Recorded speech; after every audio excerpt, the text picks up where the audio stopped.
بسم اللہ الرحمن الرحیم۔ حضرت آدم، قرآن کی آیت ہے، ایک آدم میں نے تجھے ایک ایسی جگہ رکھا ہے جہاں بھوک نہیں لگے گی، تجھے ہر کھانا موجود ہے، پیاس نہیں لگے گی، میں نے ہر شربت تیرے لیے رکھا ہے۔ آدم ایک ایسی جگہ تجھے رکھا ہے جہاں گرمی نہیں لگے گی، شدت سورج کی روشنی سے تیرا بدن تنگ نہیں ہوگا، سکون کی جگہ ہے، لیکن اس درخت کے قریب نہ جانا، تیرے لیے اچھا نہیں ہے۔ فرماتے شیطان آیا، وسوسہ کیا، کیونکہ آدم جس حالات میں تھا، آدم اب یہ وسوسہ بھی کرتا ہے تو وسوسہ اس نے برائی سے نہیں کیا، اچھائی سے کیا۔ میرے پانچویں امام محمد باقر علیہ الصلوۃ والسلام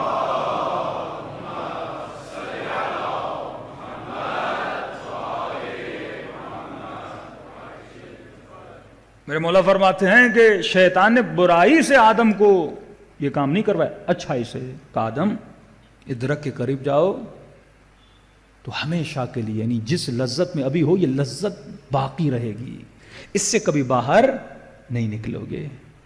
تو امام سے کہا، مولا آدم تو نبی ہے، اس نے گناہ کی ذنب کیوں؟ معصوم نے کہا نہیں، گناہ نہیں کیا تھا آدم نے، فعصا ہے نا قرآن میں، فعصا، عصیان کیا۔ عصیان کا مطلب اس نے اللہ کو چھوڑ دیا تھوڑی دیر کے لیے۔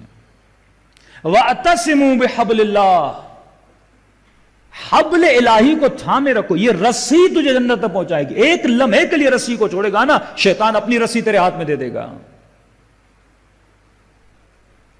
دوسرا، معصوم نے فرمایا، اللہ نے بتایا تھا آدم کو کہ اس شیطان کی بات کو نہ سننا، لیکن اس وقت آدم کے ذہن سے یہ بات نکل گئی تھی۔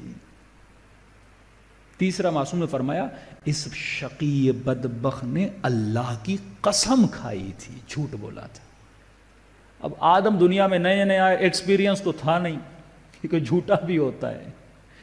ایک بندہ سادہ، اس کو دنیا سادہ بولتی ہے نا، مطلب جو ہر بندے کی بات کو مان لیتا ہے، وہ کہتا ہے بھائی مسلمان ہے، حسن ظن کرتا ہے، جھوٹ بولتا ہوگا، وہ کہتا ہے یہ سادہ ہے۔ ہمارے یہاں چالاک کون ہے؟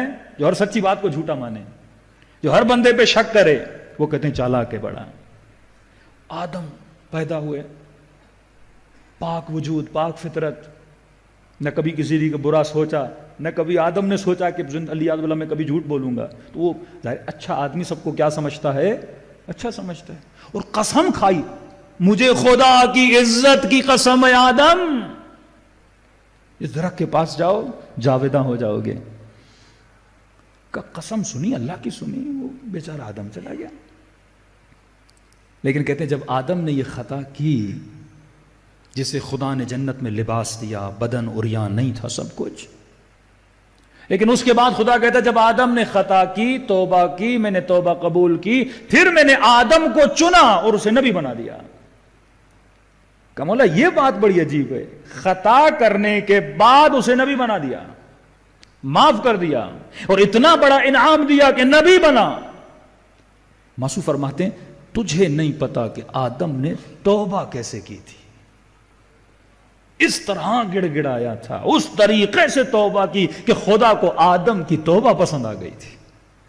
اور جب اسے توبہ پسند آ جاتی ہے نا، کل میں نے کہا توبۃ النصوح، پھر خدا اتنا دیتا ہے، مطلب تو غلطی کرتا ہے، غلطی کا احساس تو کر۔ آج لوگ گناہ کرتے ہیں، گناہ کا احساس نہیں ہے۔ پھر مولا دنیا گناہ کر رہی ہے، ہم نے تو چھوٹا گناہ کیا ہے، اس گناہ کا کیا ہوگا؟ معصوم فرماتے سب سے بڑا گناہ یہ ہے کہ بندہ اپنے گناہ کو چھوٹا سمجھے۔ کہا کوئی بھی گناہ چھوٹا نہیں ہوتا، کیونکہ تو جس کی دربار میں گناہ کر رہا ہے وہ خدا سب سے بڑا ہے۔ تو سب سے پہلے جب تو خطا کرے تو یہ مت سمجھ یہ تو اللہ کا نقصان کر رہا ہے۔ کس کو تباہ کر رہا ہے؟ اپنے وجود کو۔ تو تربیت میں اہم ترین نقطہ یہ ہے کہ اپنے وجود کے عاشق بنو۔ جب تک میں خود کا عاشق نہیں بنتا تب تک میں کسی گناہ سے، ظلم سے، عصیان سے بچ نہیں سکتا۔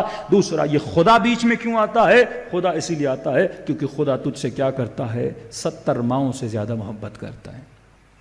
یہ بالکل ایسے ہے کہ ایک جوان کا سر زمین پہ لگے خون بہے. ہاں دوستوں کو کہتا ہے میرے گھر نہ بتانا، ماں پریشان ہوگی. نقصان اس نے کس کا کیا ہے؟ اپنا کیا. ماں کیوں پریشان ہو؟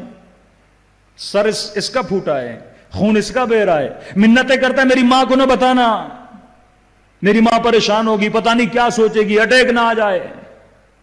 ماں کو نہ بتانا. نقصان تو نے اپنا کیا ہے، لیکن پرواہ کس کی کرتا ہے؟ ماں کی کرتا ہے، باپ کی کرتا ہے، بیوی کی کرتا ہے، بچوں کی کرتا ہے. کیوں کرتا ہے؟ کیونکہ تجھے پتا ہے نقصان تو نے اپنا کیا. سر تیری ماں کا نہیں پھوٹا، اس کا کوئی چیز اس کی کم نہیں ہوئی، نقصان تو نے اپنا کیا. لیکن کیونکہ تجھے پتا ہے تیری ماں تجھ سے کتنی محبت کرتی ہے. اب مولا فرماتے ہیں ماں کی محبت کہاں اور خدا کی محبت کہاں؟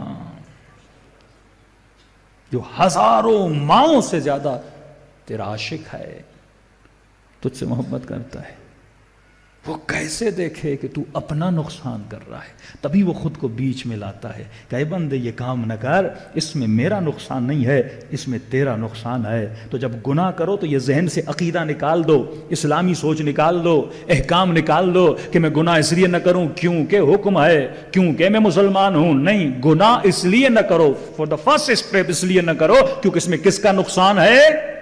تیرا نقصان ہے. دوسرا اسٹیپ یہ ہے کیونکہ وہ تیرا خالق ہے. حضرت نوح نے بد دعا کی، اے خدا اس قوم کو تباہ کر دے. جبرائیل آیا انسانی لباس میں حضرت نوح کے پاس. نوح مٹکے بناتے تھے، مٹی کے برتن بناتے تھے. کہا کہ مجھے مٹکا دو، بنا کے دیا، پیسے دیے. نوح کے سامنے جبرائیل نے مٹکے کو توڑ دیا. نوح دیکھ رہے ہیں کہ دوسرا دو، پیسے دیے، دوسرا دیا. پھر نوح کے سامنے دوسرا مٹکا توڑ دیا، تیسرا توڑ دیا، چوتھا توڑ دیا، 6-7 مٹکے توڑ دیے. نوح نے کہا کیا کر رہے بندے خدا؟ کہا کیوں؟ کہا اتنے اچھے مٹکے بنا بنا کے دے رہا ہوں، توڑتا جا رہا ہے. کہا تیرا کیا جاتا ہے؟ خریدا میں نے، میری ملکیت ہے، پیسے دے دیے نا تجھے. کہا تو صحیح کہہ رہا ہے، تو نے خریدا ہے، تیری ملکیت ہے، لیکن یہ تو دیکھ میں نے کتنی محبت سے بنایا ہے. میں کیسے برداشت کروں جسے میں نے بنایا ہے؟ اب یہ بالکل ایسے ایک درزی پوری رات محنت کر کے ایک جوڑا بنایا، آپ اسے فیس دے دو 1000 روپے، اس کے سامنے اسے جلاؤ. کہے گا بندہ خدا میں نے پوری رات، اب میں نے پیسے دے دیے نا تجھے، کہ میں نے محنت کی ہے اس پہ، کہ میں نے مٹکا بنایا، تو میرے سامنے مٹکے توڑنا ہے تو کہیں باہر جا کے توڑ. کہا نوح میں جبرائیل ہوں، تیرے رب کا پیغام لے کر آیا ہوں، تو نے مٹکا بنایا اسے توڑتا ہوا نہیں دیکھ سکتا. اللہ کہتے تو بد دعا دے رہا ہے، بندے میں نے بنائے ہیں. تو یہ مت سمجھ ان بندوں کو جب میں عذاب کرتا ہوں تو میں خوش ہوتا ہوں. کتنی محبت سے میں نے ان کو بنایا، کتنے عشق میں نے بنایا. اب یہ بندہ دن دن آتا ہوا اللہ کی مخالفت کرے، کسے دکھ دے رہا ہے تو؟ پہلا تو اپنا نقصان کر رہا ہے، اس کے بعد پروردگار عالم کو دکھا رہا ہے، کیونکہ اس نے تیرے وجود کو سالم فطرت دے کر پیدا کیا. کہا کوشش یہ کرنا جیسی فطرت دی ہے ویسی فطرت وہاں پہ لے کر آنا. صلوات پڑھے محمد و آل محمد پہ.